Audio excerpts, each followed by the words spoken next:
Hello, I'm Sheridan Winn, author of the Sprite Sister stories. I'm going to read today from The Secret of the Towers, which is the third book in the series. It's August, it's night time, and the four sisters are camping out in the old white caravan in the woods for the very first time. So here we go. As the moon rose and the early August sky deepened to twilight blue, the Sprite Sisters lay in their sleeping bags and chattered in the dark.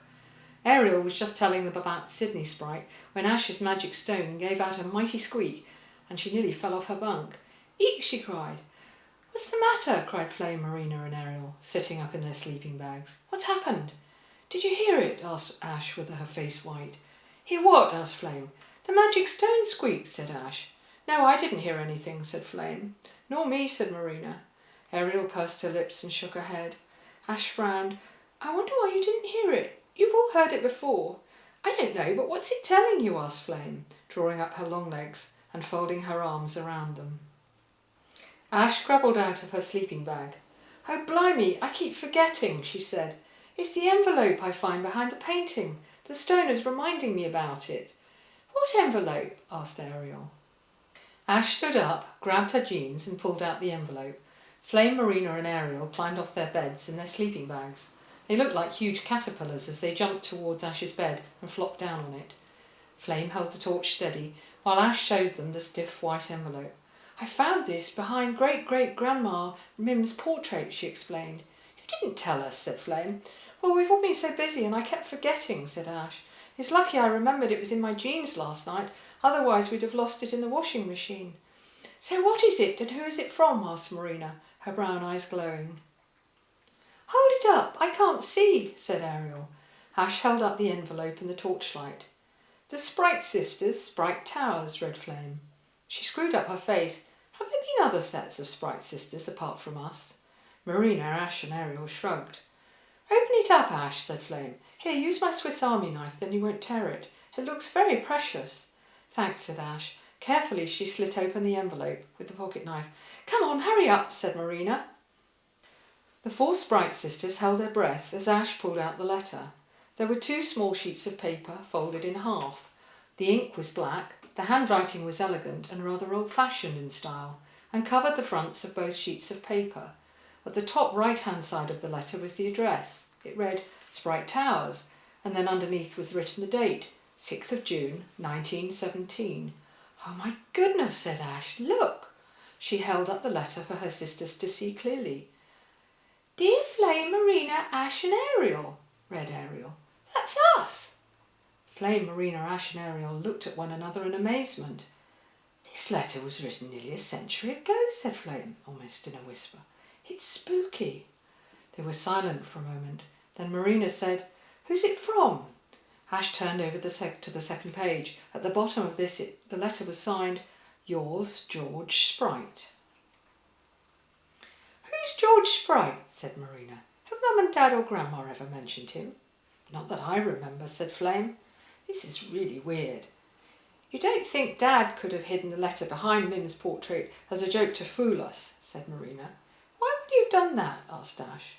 "I don't know, it's just a thought," shrugged Marina. "Flame, you read it out," said Ash, handing the letter to her. "I'll hold the torch." "OK," said Flame. They shuffled along the bunk until they were all comfortable. "OK, here goes," and Flame read, "Dear Flame, Marina, Ash and Ariel, I will be leaving shortly to go back to fight at the front, and I know that I may never return. I am 19 years old this month." "What's the front?" asked Ariel. "Why was he fighting?" 1917 was the First World War, explained Flame. "The front was the line where the armies met in France and Belgium. All the young men had to go and fight there. That was where the battles were. George might have been injured and come home on leave, but he must have had to have gone back again." "I wonder what happened to him," said Ariel. Flame sighed sadly. "I don't think he would have left this letter here if he had come back." Then she read on, "There is much magic in this house and it must be guarded carefully. People have already tried to get it, but so far Father and I have stopped them." Flame stopped, her face thoughtful. Then she said, "You must mean Sydney Sprite. If this was written in 1917 and George was a young man, it means he's probably one of Sydney's sons." "Could he be our great-grandfather?" asked Ash. "Not if he didn't come back," said Flame, biting her lip. She took a deep breath, then continued, "In case I do not come home, I have hidden this letter, and I know you will find it. In the envelope is also a key." "Is there a key, Ash?" said Flame. She took the torch as Ash peered into the thick white envelope. "Yes, there's a little key right down in the corner." She pulled it out and held it up in the torchlight. "That looks like the key for a small box," said Flame. "What does George say next?" asked Marina. "There is a box that you must find," read Flame. "I left it hidden in a cupboard in my room, but it may have been moved by the time you read this. You must find the box to unlock the secret of the towers. It is a small wooden box, the size of a cigar box. On the lid is painted a cross circle." Ash gasped. "That's what Mrs. Duggery said we had to look for, the cross circle." "Yes, you're right, she did," agreed Flame. She bit her lip again, thinking about this, then read on. "In the box is something very precious. Guard it with your life. If you discover the power of the house, we may meet one day. Yours, George Sprite." Flame stared at the letter. This is all very strange," she said quietly. "Do you think George did come back?" said Ariel. "No, Pumpkin, I don't think he came back to Sprite Towers," said Flame. "I have a feeling he was killed in the Great War." "Oh, poor George," said Ariel. Marina put her arm around her little sister and held her close. For a moment they were silent, each touched by a sense of sadness. Tears trickled down their faces. Just then there was a sharp rap on the caravan door. They all jumped as Dad shouted, "Everything all right, girls?" "Blimey, you nearly gave us a heart attack, Dad," shouted Flame. "Yes, we're all fine." "Well, don't forget the kitchen doors open and lock the door from the inside. Sleep well." "Night, Dad," they all shouted back, and off Dad went through the dark. Flame, Marina and Ariel hobbled back to their bunks.